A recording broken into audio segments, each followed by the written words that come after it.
Okay, so mayong ano sa tanano, karong kadlaw ani ami sa lubong sa amo ang kauban nga gitaliwan nato sa lain kalibutan.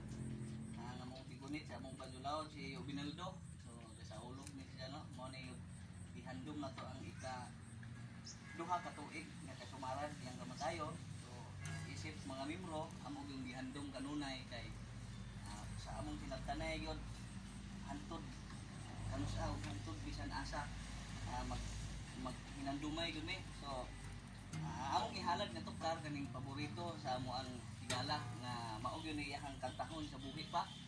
So ang tukar nga kaning tulan og gugma og kaning usahay